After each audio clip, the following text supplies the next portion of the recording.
Salut à tous, c'est BizBiz. Alors aujourd'hui, l'épisode 541 du Zap Image. Comme d'habitude, je vous mets des images de foot d'actualité, des images anciennes, on en parle un peu et c'est parti. On va commencer avec un champion du monde 2010 qui met un terme à sa carrière de footballeur international. Donc c'est David Silva, un joueur de Manchester City. Voilà, aujourd'hui qui a dit qu'il arrêtait avec l'Espagne. Donc hier, on savait que c'était Gérard Piqué qui voulait plus jouer avec l'Espagne. Et quand même depuis la fin de la Coupe du Monde 2018 où c'était quand même un fiasco pour l'Espagne. Donc trois énormes joueurs ont arrêté. Donc Iniesta avait arrêté, Gérard Piqué hier et David Silva aujourd'hui. Donc regardez quand même le palmarès de Silva avec la sélection espagnole. Donc plus de 125 matchs, 35 buts, 6 compétitions internationales disputées. Et sur ces 6, on a quand même gagné 3. C'est quand même plutôt pas mal. Donc 2 euros, l'Euro 2008 et l'Euro 2012. Et surtout de la Coupe du Monde 2010. Ensuite, on ouvrir la page Mercato va commencer avec une très bonne nouvelle quand même pour l'AS Monaco. Je vais vous dire pourquoi. Donc officiel, Keita Baldé quitte Monaco et s'engage en prêt payant de 6 millions d'euros avec obligation d'achat d'environ 40 millions d'euros. Donc c'est un joueur qui part de Monaco. Pourquoi je vous dis que c'est une bonne nouvelle? Parce que Monaco va récupérer encore pas mal d'argent sur ce joueur-là. Donc il l'avait acheté l'année dernière. Donc il est arrivé pendant le Mercato 2017 en provenance de la Lazio pour 30 millions d'euros. Et là, ils vont le revendre pour 46 millions d'euros. Donc ça fait quand même un bénéfice de 16 millions d'euros sur un an. Donc vraiment très beaucoup réalisé par l'AS Monaco. Ensuite, on continue avec un autre transfert. Cette fois-ci, un transfert d'un joueur français. Donc c'est Kevin Gamero avec ses nouvelles couleurs de Valence. Donc lui, c'est un attaquant de l'Atlético de Madrid. Vous savez qu'à l'Atlético, il y a beaucoup d'attaquants. Donc Kevin Gamero, souvent remplaçant, il a dit qu'il voulait du temps de jeu. Donc le mieux pour lui, c'était de quitter l'Atlético. Donc il reste en Espagne, il va du côté de Valence. Donc je ne sais pas le coût du transfert. Donc dès que je le sais, je vous le dirai sûrement demain. Une petite déclaration de sa part. Il a dit: cela fait 6 ans que je gagne un titre à chaque fin de saison et j'espère que cela continuera avec Valence. Donc c'est vrai que cette année, avec l'Atlético de Madrid, il a gagné l'Europa League. Et même avant son ancien club, c'était Séville, il gagnait souvent aussi l'Europa League. Donc ça fait quand même 6 années consécutives qu'il gagne à chaque fois un gros trophée.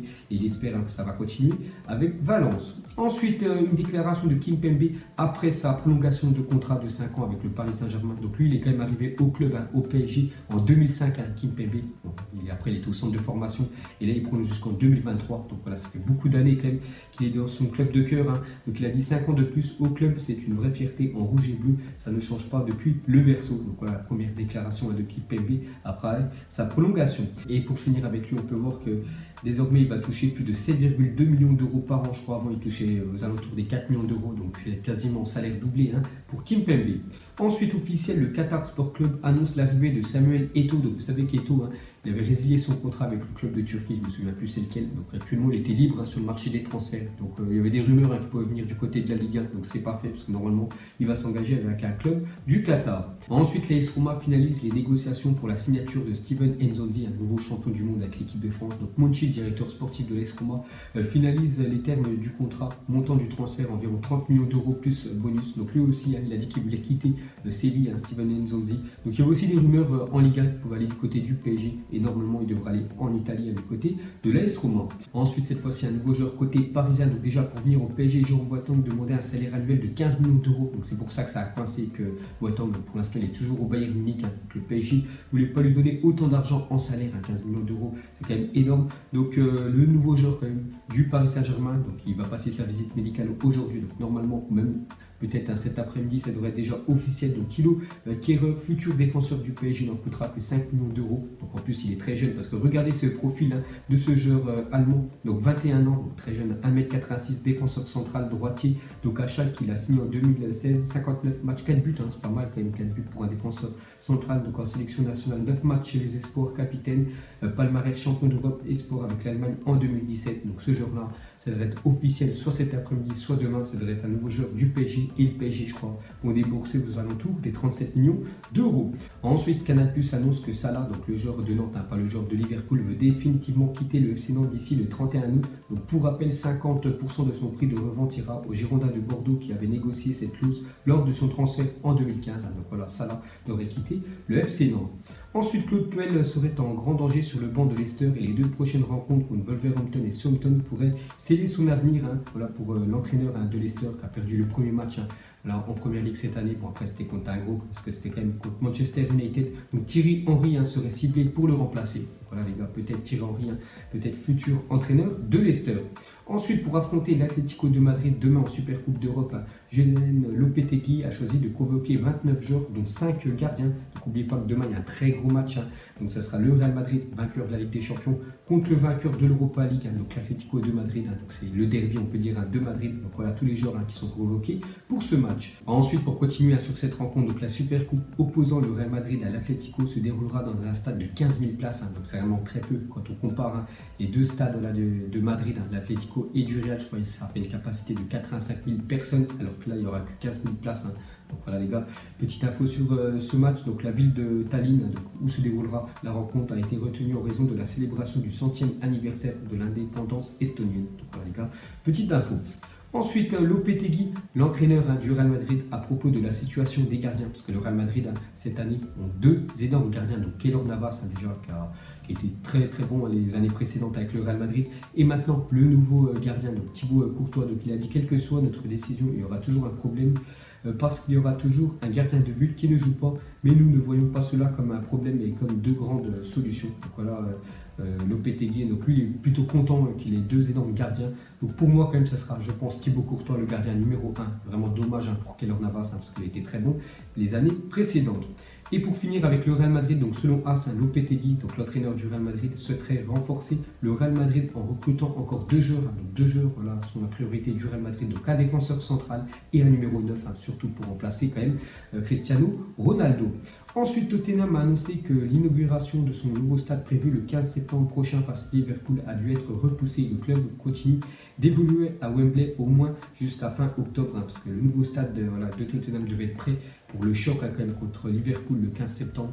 Et voilà, donc les délais n'ont pas été respectés, donc ils ne devront pas jouer dans leur stade d'ici fin octobre. Ensuite, une déclaration de Thiago Silva, parce qu'il y avait des rumeurs qu'il pouvait faire son retour du côté du Milan AC. Donc il a réagi à ça, il a dit: Leonardo, donc le directeur sportif du Milan AC, ne m'a pas appelé pour venir au Milan, j'ai un contrat avec le PSG, je suis content ici, j'espère finir ma carrière ici. Donc voilà, c'est clair et net, il veut continuer avec le PSG. Ensuite, regardez le positionnement des joueurs de Manchester City lorsqu'ils n'ont pas le ballon. Donc c'était le match contre Arsenal. Quand ils n'ont pas le ballon, donc en fait ils encerclent le joueur adverse. Donc là on peut voir que c'était le joueur français de Arsenal. Donc regardez le positionnement de tous les joueurs de Manchester City. Donc je pense que ça a été très bien préparé à l'entraînement avec Pep Guardiola.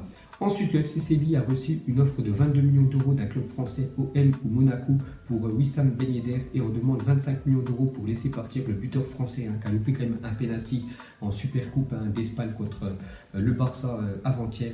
Voilà, Wissam Ben Yedder, ancien joueur quand même de Liga du côté de Toulouse, pourrait revenir en France. Donc moi j'aimerais bien, donc, soit du côté de Marseille, soit du côté de Monaco. Ensuite, Liverpool, depuis l'arrivée de Virgil van Dijk en janvier 2018, donc lui c'est quand même le défenseur le plus cher de l'histoire. Je crois qu'il a été acheté aux alentours des 85 millions d'euros, voilà, il y a 7 mois, en provenance de Southampton. Donc déjà plus grand nombre de clean sheets en première ligue en 2018, 8. Donc voilà pour Liverpool, et 0 but encaissé en field en championnat depuis février. Donc on voit que ça a apporté beaucoup de bien ces énormes défenseurs hollandais.